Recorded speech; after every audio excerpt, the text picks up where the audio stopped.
R7 network.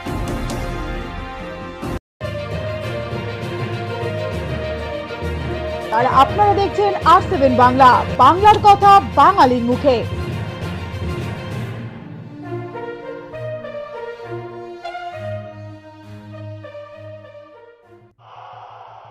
Bharat माता की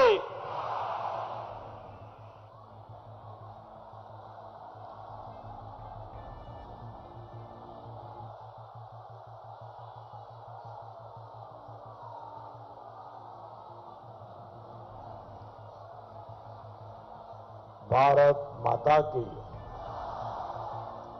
भारत माता की नमस्कार।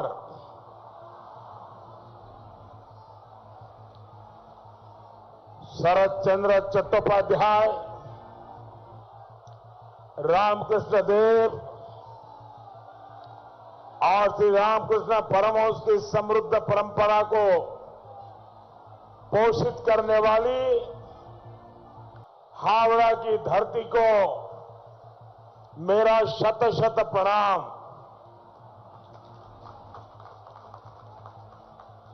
आत्मनिर्भर भारत के एक बड़े प्रतीक हावड़ा में आना हमेशा ही एक नई प्रेरणा देता है, नई ऊर्जा देता है। आज तो मैं आशोल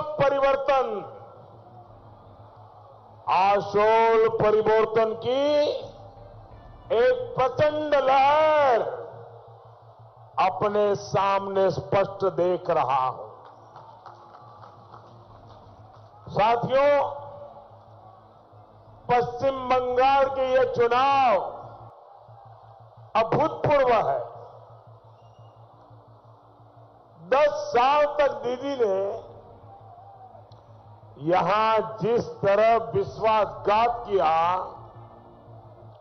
उसका जवाब इस बार उन्हें बराबर बंगाल की जनता दे रही है।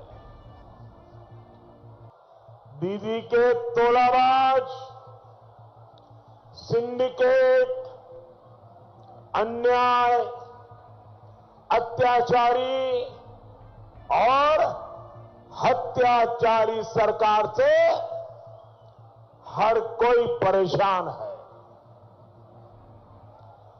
बंगाल और नंदीग्राम ही नहीं, बल्कि दीदी से तो आप नंदी भी अपनी नाराजगी खुलकर जताने लगे हैं।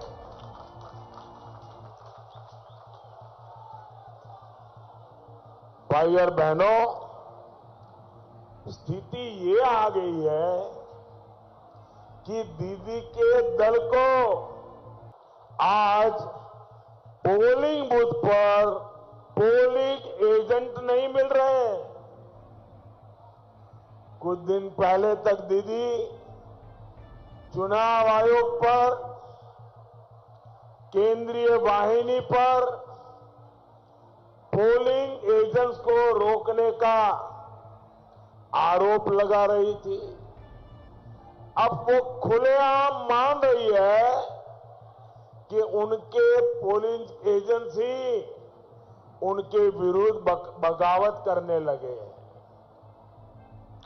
असल में हर गांव में माताओं बहनों का बहुत अधिक दबाव टीएमसी के कार्यकर्ताओं पर ही है।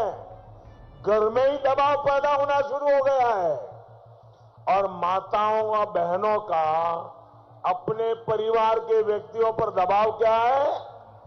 दबाव ये है कि वो गरीब, मध्यम वर्ग को लूटने वालों, खून बहाने वालों, हमारी आस्था, हमारी श्रद्धा को गाली देने वालों का साथ छोड़ दें। माताएं बहनें अपने परिवार में ही कह रही है। अपने नेताओं के खिलाफ टीएमसी के भीतर जो गुस्सा था वो हर रोज और तेज हो रहा है। लोग तो ये तक चर्चा कर रहे हैं कि 2 मई की बहुत बड़ी हार के बाद ये तृणमूल पार्टी ही बिखर जाएगी। टी उधर जाएगा, एम उधर जाएगा, सी उधर जाएगा।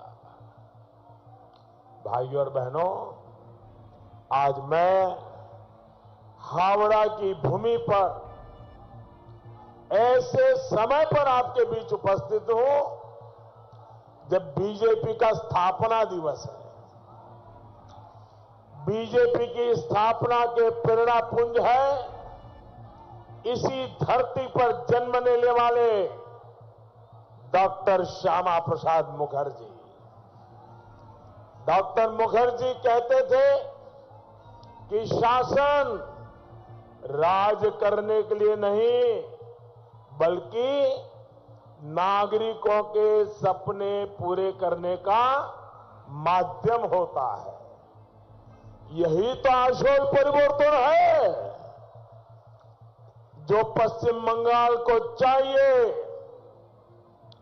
जिसके लिए 2 मई के बाद बनने वाली बीजेपी की डबल इंजन की सरकार प्रतिबद्ध है।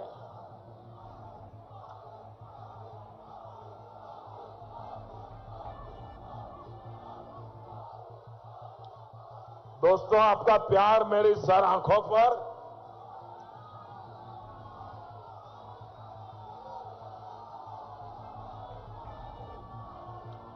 आज इस बार बंगाल के हर कोने में जिस प्रकार से आशीर्वाद की वर्षा हो रही है, आपके प्रेम में कोई भीग जाए इतना तो मैं समझता हूं, आपने तो मुझे अपने प्रेम में डुबो दिया है भाइयों।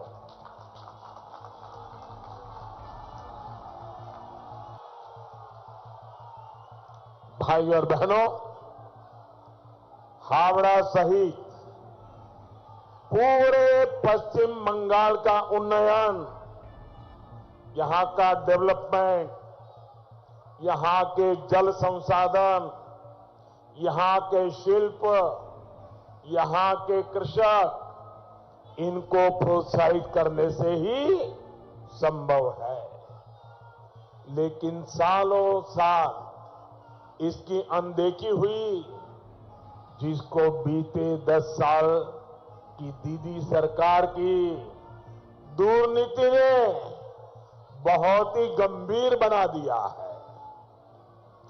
यहां शिल्प का विशेष रूप से एमएसएमई का जो कभी पश्चिम बंगाल की बहुत बड़ी ताकत थी, उनका क्या हाल बनाया गया है ये आपके सामने है।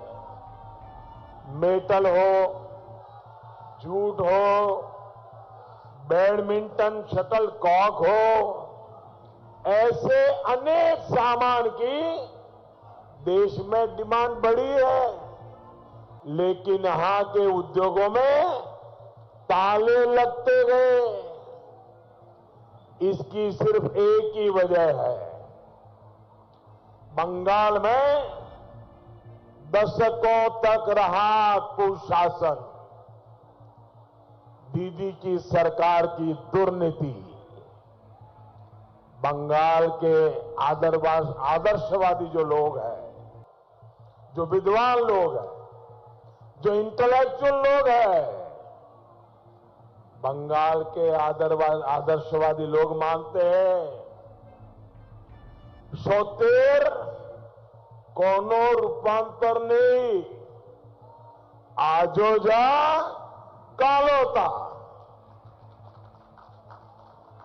दीदी ने बंगाल के साथ जो किया उसका सच सामने आ चुका है। इसलिए आज बंगाल की जनता को दीदी धमकी दे रही है।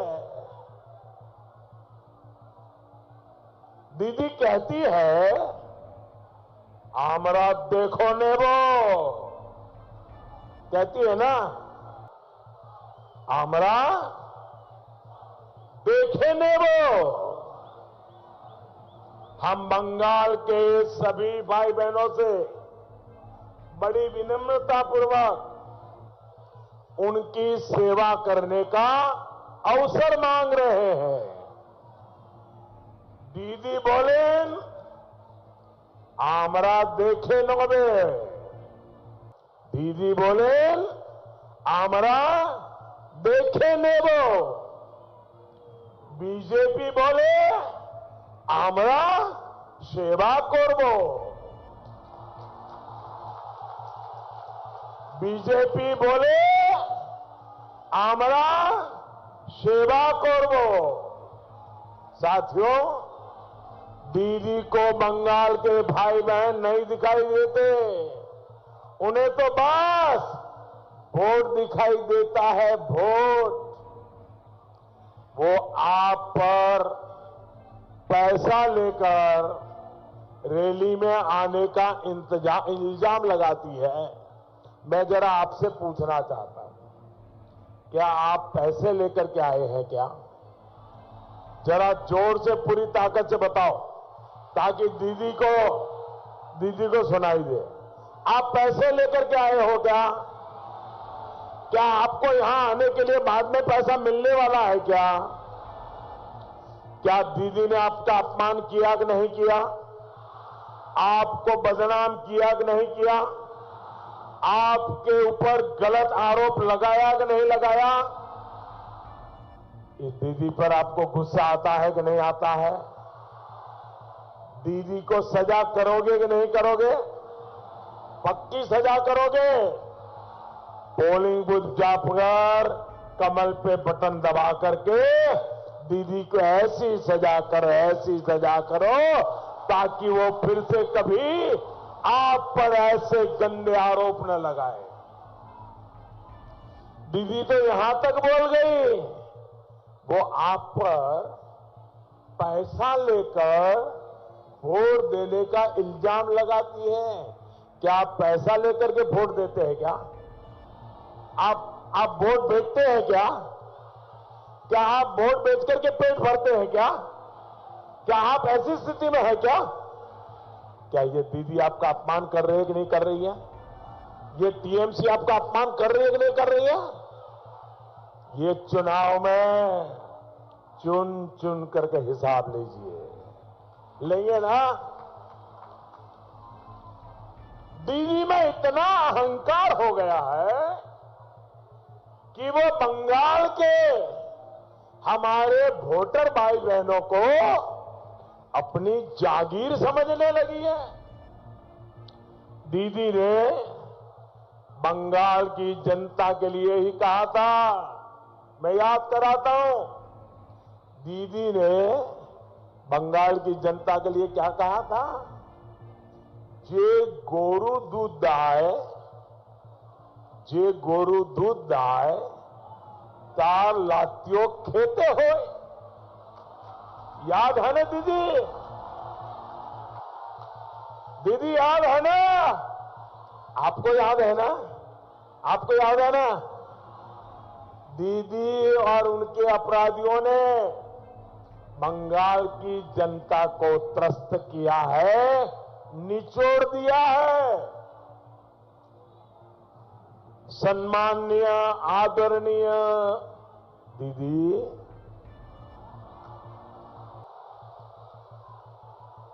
आदरणीय दीदी, ओ दीदी,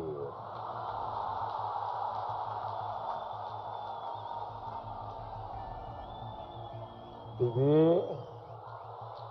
ओ दीदी, कितना विश्वास किया था बंगाल के लोगों ने आप पर। आपने बंगाल के लोगों का विश्वास तोड़ दिया। आपने बंगाल के भावुक लोग हैं, इमोशनल लोग हैं। आपने बंगाल के लोगों का दिल तोड़ दिया दीदी, आपने बंगाल के लोगों का दिल तोड़ दिया। लेकिन दीदी आप याद रखिए, दीदी आप याद रखिए, पापेर धन प्रायश्चिते जाए, पापेर धन प्रायश्चिते जाए। कोयला धुले मोयला जाए ना।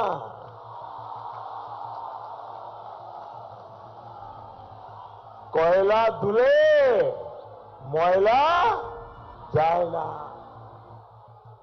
साथियों, हार की हताशा में दीदी आजकल मुझ पर गालियों की बौछार कर रही है।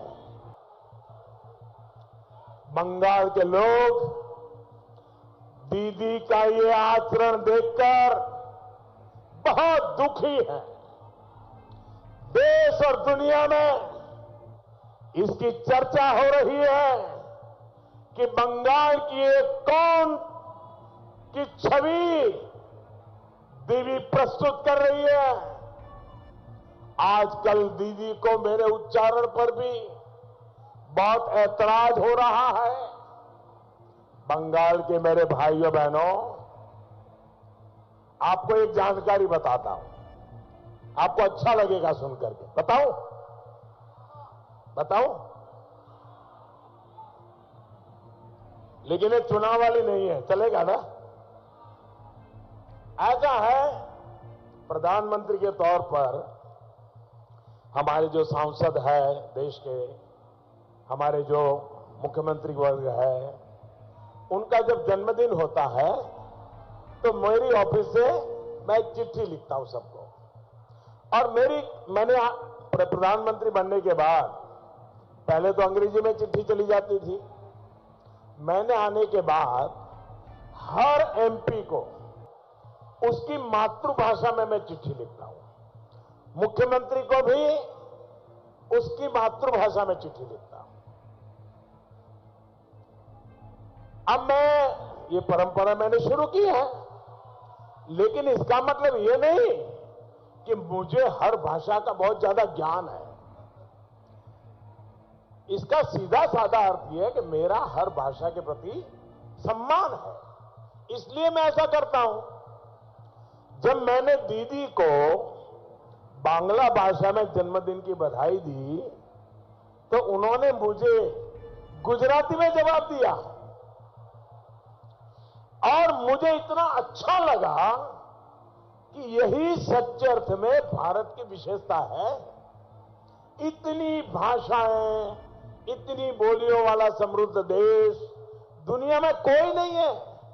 इसलिए मैं जहां जाता हूं वहां की स्थानीय भाषा में एक दो वाक्य बोलने का प्रयास जरूर करता हूं। बंगाली नहीं, मैं जब तमिलनाडु जाता हूं तो कोशिश करता हूं कि तमिल भाषा के कुछ शब्द अवश्य बोलूं। मैं जब केरल जाता हूं तो प्रयास करता हूं कि मलयालम भाषा के कुछ शब्द बोलूं। ये हर भाषा के लिए अपनेपन का, श्रद्धा व्यक्त करने का मेरा एक तरीका है। ठीक है, उच्चारण की गलतियां होती हैं, लेकिन मैं पूरी ईमानदारी से प्रयास तो करता हूं। मैं तो हिंदी में भी बात करता हूं तो उसमें भी अनेक गलतियां होती हैं। मुझे पता है मेरे बांग्ला उच्चारण में भी बहुत सारे दोष होते हैं। बावजूद इसके मैं बांग्ला शब्द, बांग्ला वाक्य बोलता हूं, क्योंकि मैं बांग्ला का बहुत सम्मान करता हूं।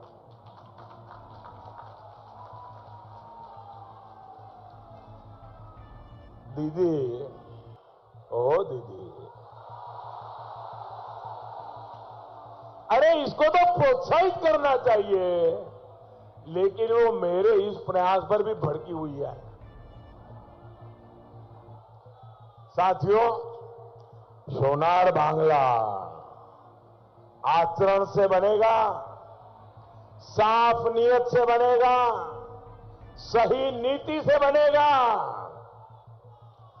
बांग्लार आचरण হলো পরিচ্ছন্ন ব্যবহার। বাংলার আচরণ হলো মানব প্রেম ও দেশ প্রেম। বাংলার আচরণ হলো সত্যতার প্রতি নিষ্ঠা। বাংলার আচরণ হলো সেবা, त्याग व बलिदान। साथियों, हावड़ा सिर्फ पश्चिम बंगाल की नहीं बल्कि पूरी दुनिया में भारत की पहचान का एक बड़ा प्रतीक रहा है। हावड़ा ब्रिज हमारे किस्से कहानियों से लेकर भारत की कनेक्टिविटी की भी पहचान रहा है। लेकिन दुर्नीति के लंबे कालखंड ने हावड़ा को क्या दिया? सिर्फ और सिर्फ दुर्दशा। दिधीर 10 বছরে রাজত্বে পৌরসভা আর পৌর নিগমগুলি মানুষকে ঠিকমতো পৌর পরিষেবা প্রদানে বেশি গুরুত্ব না দিয়ে building plan, water connection, parking अनुमोदने कटमनी, दुर्नीति, सिंडिकेट, टोलबाजी के अग्राधिकार दिए छे। इलेक्शन ना करिए लोकल सेल्फ गवर्नमेंट के राजनीतिक दले ऑफिस बनिए दीछे। साथियों, तृणमूल के सिंडिकेट का आंखों देखा हाल बताने वाला एक टैप पूरे देश में चर्चा का विषय बना हुआ है।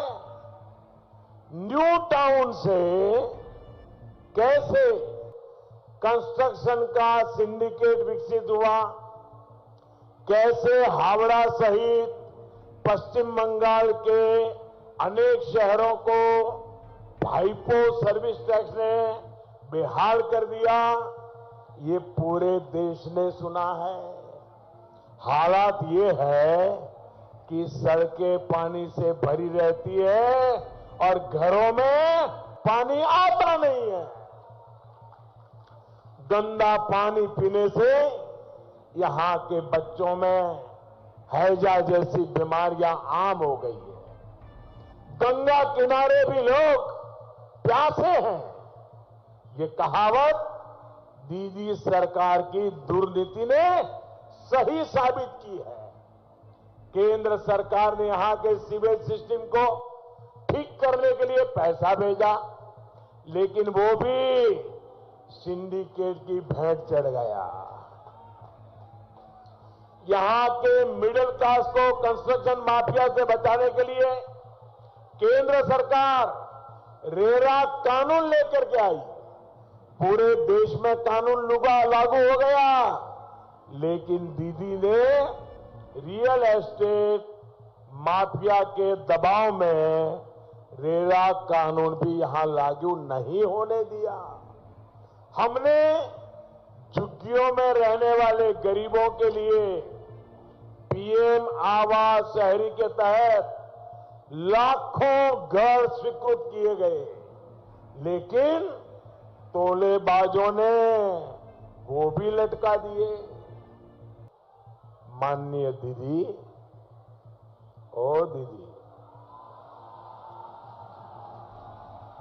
रोड़े अटकाने का आपका ये खेला अब बंद होने वाला है।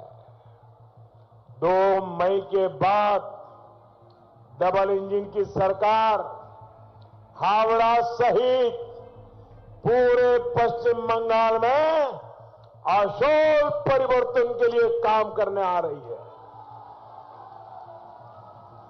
बीजेपी सरकार की पहली ही कैबिनेट बैठक में गरीबों, कृषकों, मजदूरों और